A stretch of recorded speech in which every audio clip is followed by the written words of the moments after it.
Hello student, कैसे आप सभी और कैसे चल रही है आपकी तैयारी। उम्मीद करते हैं आपकी तैयारी बहुत ही अच्छे ढंग से चल रही होगी।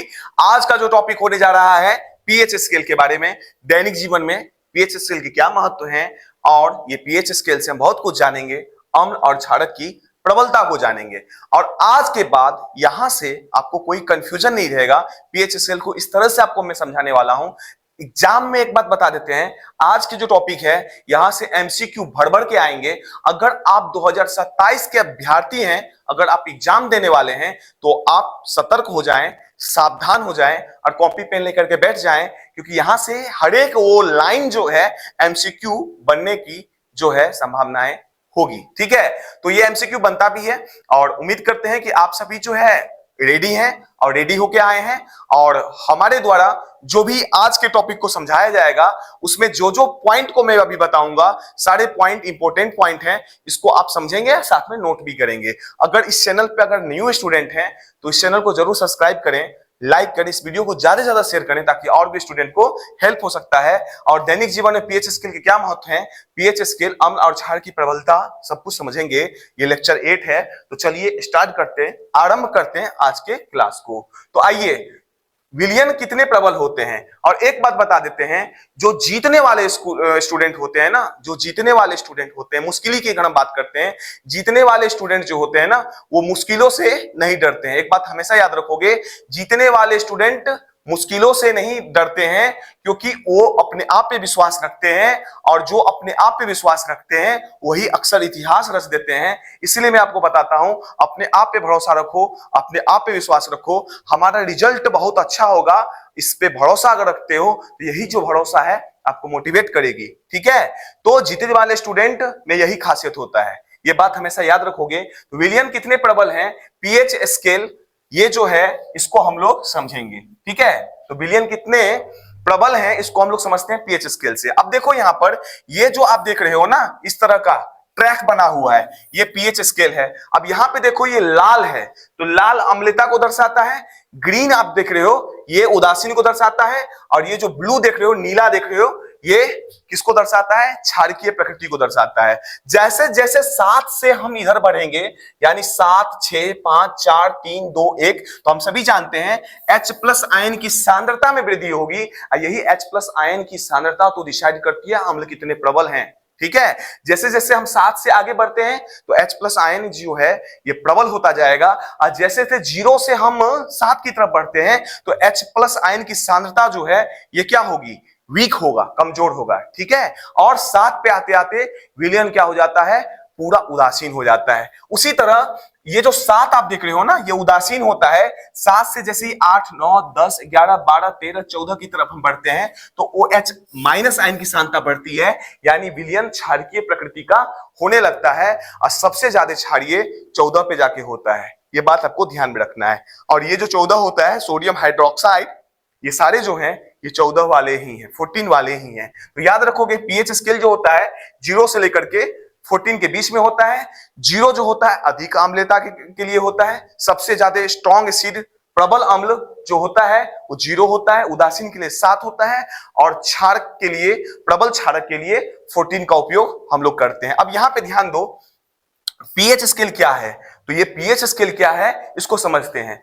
किसी विलियन में उपस्थित hydrogen ion H plus ion की सांद्रता की ज्ञात करने के लिए एक स्केल बनाया गया है, और ध्यान रखना है यहाँ P एक सूचक है पुषांश का। ठीक है, ये जो है जिसका जर्मन भाषा में अर्थ होता है शक्ति, पावर। ठीक है, ये ध्यान रखना है। यह स्केल 0 से अधिक अम्लता, ठीक है, 0 जो है यह स्केल अगर 0 है तो अधिक अम्लता के लिए होता है, और अगर ये 14 है तो अधिक क्षारीय तक, क्षारकीय जो है नेचर को बतलाता है, क्षारकीय प्रकृति को बतलाता है।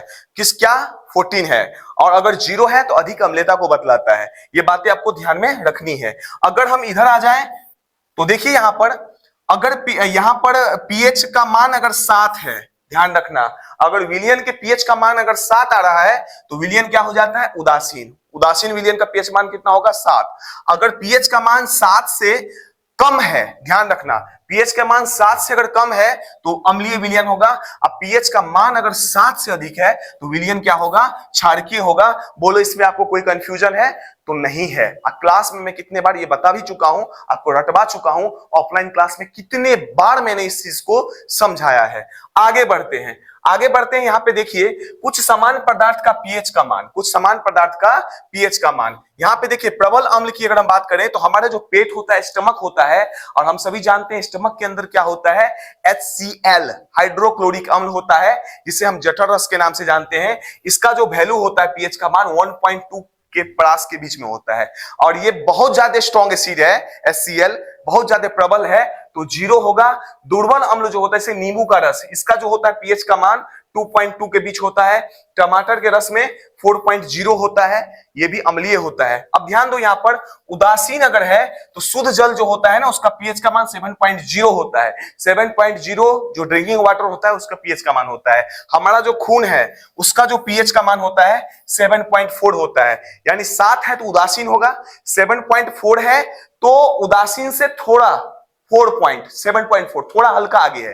ठीक है। अब देखिए दुर्बल क्षारक की अगर बात करें तो मिल्क ऑफ मैग्नीशिया, ये जो मिल्क ऑफ मैग्नीशिया होता है इसका पीएच का मान 10 होता है। हम सभी जानते हैं Mg/OH का whole twice milk of magnesia. ठीक है। एंटा एसिड, जो हमारे पेट के अंदर एसिडिटी ज्यादा बढ़ जाती है तो यही मिल्क ऑफ मैग्नीशिया का उपयोग हम लोग करते हैं एंटा एसिड के रूप में, गोली के रूप में।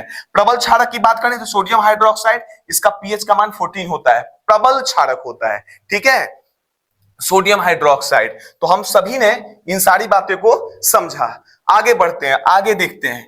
देखिए यहां पर हमारे जो दैनिक जीवन में पीएच के महत्व, दैनिक जीवन में पीएच के महत्व, जीव और प्रकृति। अब यहां पे देखो हमारा जो शरीर है ना, बॉडी जो है ना, तो हमारा जो शरीर है, बॉडी जो है, उसका जो 7.0 से 7.8 पीएच परास के बीच कार्य करता है। हम लोग का जो बॉडी होता है, एग्जाम में क्वेश्चन आ जाएगा कि हमारे बॉडी का पीएच का मान जो होता है, पीएच परास जो होता है, कितने से कितने के बीच में होता है। तो आंसर आपको देना है, या लिखा रहेगा 7.0 से 7.8, तो वहां पे टिक लगा देना है। ठीक है, बीच कार्य करता है। और आपको बता दे, बगीचा जो होता है जहां पे गार्डनिंग करते हैं, फसल को उगाते हैं, खेत में लगाते हैं, या कहीं भी कुछ भी आप करते हो मिट्टी के अंदर, है ना, तो बगीचे की मिट्टी जो पौधे की अच्छी वृद्धि के लिए एक विशिष्ट पीएच का आवश्यकता होती है।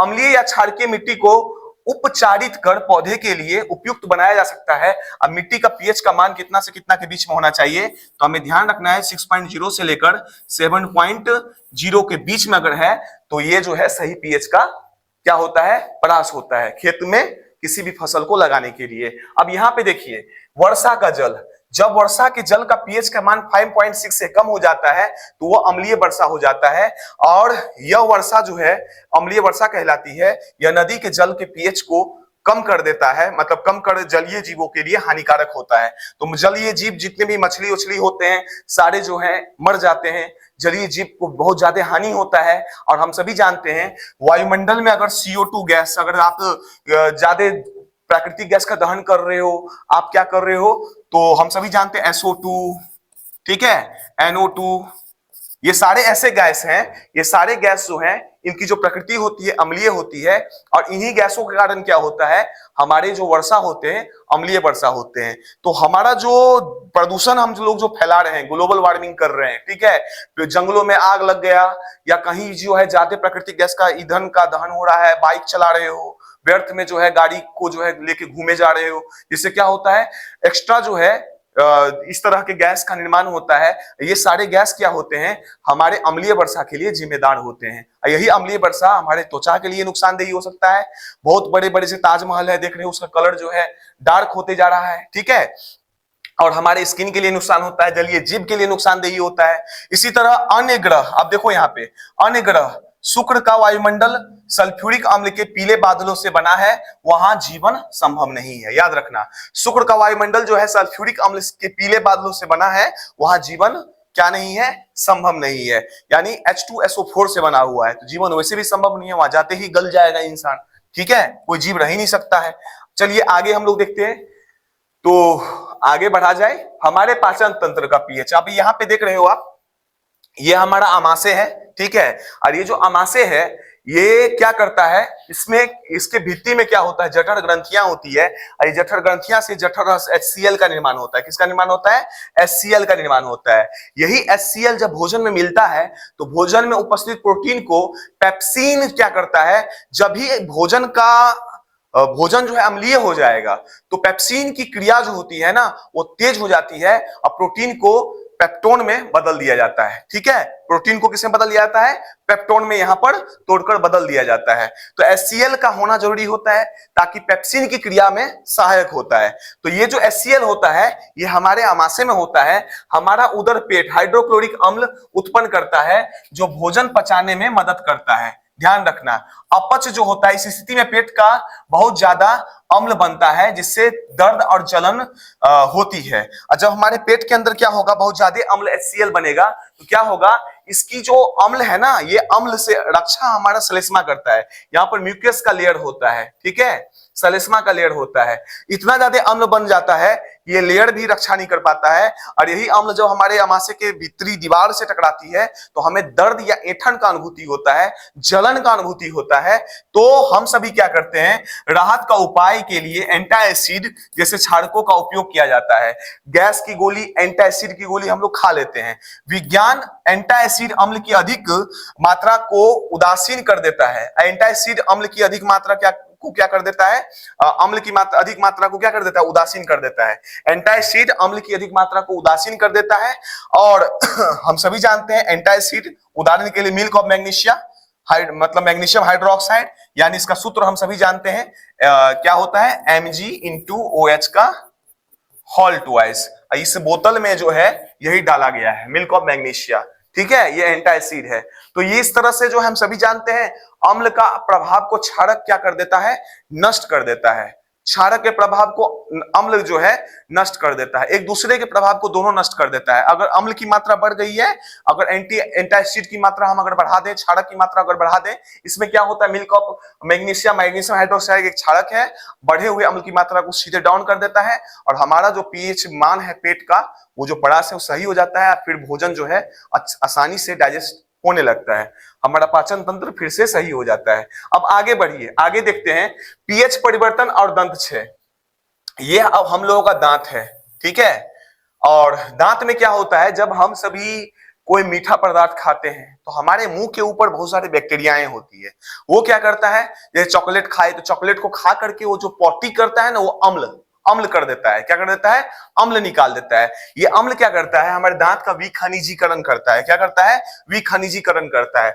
जब मुंह का पीएच मान 5.5 से कम हो जाता है तब दांतों का क्षय शुरू हो जाता है। तो एग्जाम में ये पूछ देता है, जो हमारे मुंह का पीएच मान कितने से कम होने पर दांतों का क्षय स्टार्ट हो जाता है, तो 5.5 से कम होने पर, ठीक है, तब दांतों का क्षय शुरू हो जाता है। दांतों का इनेमेल कैल्शियम हाइड्रोक्सी पेप्टाइड का बना होता है, जो शरीर का सबसे कठोर पदार्थ है। ध्यान रखना, शरीर का सबसे कठोर पदार्थ है, ठीक है, का बना होता है। अब यहां पे देखो, यह पानी में नहीं घुलता है, यह पानी में नहीं घुलता है, पर मुंह का पीएच जो 5.5 से कम होने पर संक्षारित हो जाता है। और ध्यान देना है, कारण भोजन के, अब देखो इसके होने के कारण क्या है, भोजन के बाद मुंह में बचे बैक्टीरिया शर्करा को निम्नीकरण कर अम्ल बनाते हैं। इलाज क्षारकीय दंत मंजन का उपयोग अम्ल को उदासीन कर देता है। क्या आपके टूथपेस्ट में नमक है, यानी हम सभी जानते हैं क्षारकीय प्रकृति का टूथपेस्ट जो होता है वो क्षारकीय प्रकृति का होता है। जब हम लोग ब्रश करते हैं, 2 टाइम हमें ब्रश करना चाहिए, ब्रश करने का तरीका भी होता है। जब हम लोग ब्रश करते हैं तो उसमें जो लगा टूथपेस्ट है ये बढ़े हुए अम्ल को उदासीन कर देता है। तो इस प्रकार जो है हम सभी जानते हैं कि पीएच परिवर्तन और दंत क्षय का बहुत बड़ा कारण है। अगर हमारा पीएच का मान दांतों के अंदर, मुंह के अंदर 5.5 से कम हो जाता है तो हमें दंत क्षय का सामना करना पड़ेगा, ठीक है। अब आगे बढ़ते हैं। अब देखिए यहां पर पशुओं एवं पौधे द्वारा आत्मरक्षा, तो जैसे कि मधुमक्खी है, ठीक है, ये जो मधुमक्खियां हैं, इस मधुमक्खियां में क्या होता है, मेथेनोइक अम्ल होता है। और हम सभी जानते हैं जब मधुमक्खी के छत्ते के करीब जाते हैं तो मधुमक्खी को खतरा महसूस होता है और बदले में वो आपके शरीर पे, जब आपके शरीर से वो टच होगा तो डंक मारता है, यानी वो आत्मरक्षा करता है, वो अपना आत्मरक्षा करता है बदले में आपको डंक मारकर। मधुमक्खी का डंक जो होता है, ये डंक मारते समय एक अम्ल छोड़ता है सॉरी, जिससे भयंकर दर्द और जलन होती है। इलाज, डंक वाले अंग पर बेकिंग सोडा का उपयोग हम करते हैं, जैसा एक दुर्बल क्षारक होता है, लगाने पर आराम मिलता है। तो बेकिंग सोडा लगाने से क्या मिलता है? आराम मिलता है। और यहां पर हमने पढ़ा था कि बहुत सारे आपके दादी दादा लोग क्या करते होंगे, दादी लोग क्या करते हैं, नानी लोग क्या करते हैं कि लोहे को रगड़ने लगते हैं। हम सभी जानते हैं लोहे से बने पदार्थ से हांसू हो गया या कोई भी लोहे के बने जो कुछ भी होते हैं बर्तन वर्तन, उससे जहां पे डंक मारा है वहां पे रगड़ने लगते हैं, क्योंकि हम सभी जानते हैं जो धातु के ऑक्साइड होते हैं वो क्षारीय प्रकृति के होते हैं, तो उससे क्या होता है? आराम मिलता है। यहाँ पे आप देखो बेकिंग सोडा जो होता है, ये क्या होता है? ये दुर्बल क्षारक होता है और इसको लगाने से आराम मिलता है, तो लोहे को भी रगड़ने से आराम मिलता है। अब यहाँ पे देखो ये नेटल का पौधा है, नेटल के पौधे के ठीक बगल में डॉग का पौधा होता है, डॉग का पौधा होता है, समझ गए? तो नेटल का डंक जो होता है, जंगल में पाए जाने वाले नेटल के पौधे में पत्तों में डंकनुमा बाल होते हैं, इसे भिड़ते ही हमारे स्किन के अंदर चुभ जाते हैं और रसायन ये छूने पर शरीर में मेथनोइक अम्ल छोड़ते हैं, जिससे जलन वाला दर्द होते हैं। इसके बगल में ही डॉग का पौधा होता है, उसको अगर आप रगड़ लेते हो तो उससे भी आराम मिल जाता है। जहां पे नेटल का पौधा होगा उसके बगल में भी डॉग का पौधा होगा, ठीक है? ये भी आपको ध्यान में रखना है। तो दो बातें आपने देख लिया, पशु एवं पौधे का आत्मरक्षा, ठीक है? अब देखिए यहां पर कुछ इंपोर्टेंट है, पॉइंट दिए गए हैं और ये पॉइंट में मान के चलो कुछ बातें हैं, जैसे कि कुछ ऐसे प्राकृतिक खाद्य पदार्थ हैं या कुछ ऐसे आत्मरक्षा वाले कीट पतंग हैं जिनके डंक में कौन कौन से किस किस, जैसे कि इसमें देखो कि प्राकृतिक स्रोत हैं, है ना? और किन कौन से प्राकृतिक स्रोत में कौन से अम्ल पाए जाते हैं, यहां से ऑब्जेक्टिव क्वेश्चन एग्जाम में बन जाते हैं। ये आज का हमारा लास्ट टॉपिक है, लास्ट पॉइंट है। इसके बाद हम लोग फिर नेक्स्ट क्लास में आगे पढ़ेंगे। लेकिन यहां पर आप देखो ये भी इंपॉर्टेंट है, इसको भी ध्यान रखना है। प्राकृतिक स्रोत, सिरका जो होता है ना, सिरका विनेगर जो होता है उसमें एसिटिक अम्ल होता है, CH3COH अम्ल होता है। इसके बाद संतरा जो नींबू होता है, याद रखना संतरा नींबू में सिट्रिक अम्ल पाया जाता है, ये ध्यान रखोगे। सिट्रिक अम्ल किसमें होता है? संतरा या नींबू में होता है। इमली की अगर बात करें तो उसमें टार्टरिक अम्ल होता है, एग्जाम में बहुत बार पूछा गया है। इमली में कौन सा अम्ल होता है? तो टार्टरिक अम्ल होता है। अगर हम टमाटर की बात करें, टमाटर में कौन सा होता है? तो ऑक्जेलिक अम्ल होता है। कौन सा अम्ल होता है? ऑक्जेलिक अम्ल होता है। इसी तरह हम अगर दही की बात करें, दही खट्टा दूध जो होता है उसमें लैक्टिक अम्ल होता है, ये ध्यान रखोगे। चींटी की डंक में कौन सा अम्ल होता है? तो मेथनोइक अम्ल होता है। मधुमक्खी की डंक, चींटी के डंक, ठीक है, ये सारे में क्या होता है? मेथनोइक अम्ल होता है। इसी तरह नेटल का डंक में क्या होता है? मेथनोइक अम्ल होता है। ये 1 2 3 4 5 6 7 जो नामे हैं यहां पर, इन नामों में कौन कौन से अम्ल हैं, इन सबको आप ध्यान में रखते हो तो यहां से बाहर एग्जाम में नहीं पूछा गया है अभी तक, ठीक है? तो उम्मीद करते हैं आपको इन सारी बातें को आपने दिमाग के अंदर इसको नोट किया होगा। तो आज का जो हमारा पॉइंट है, छोटा सा टॉपिक है, इसको हमने आज खत्म किया। यहां से ऑब्जेक्टिव क्वेश्चन बनते हैं और एग्जाम में अक्सर पूछ दिए जाते हैं। तो जो भी इस चैप्टर के अंदर महत्वपूर्ण ऑब्जेक्टिव बनने की संभावनाएं हैं, यहां से ये आपको समझ में आया होगा। और दैनिक जीवन में पीएच का महत्व क्या है, पीएच स्केल क्या है, यहां से क्वेश्चन देखने को मिलते ही मिलते हैं। तो उम्मीद करते हैं आपको समझ में आया होगा। तो इस चैनल को सब्सक्राइब करें, लाइक करें, शेयर करें, ताकि और भी स्टूडेंट को हेल्प हो सके। फिर आगे जो है कल हम लोग फिर मिलते हैं, इससे आगे की पढ़ाई को हम लोग जारी रखेंगे। चलिए फिर मिलते हैं, तब तक के लिए धन्यवाद।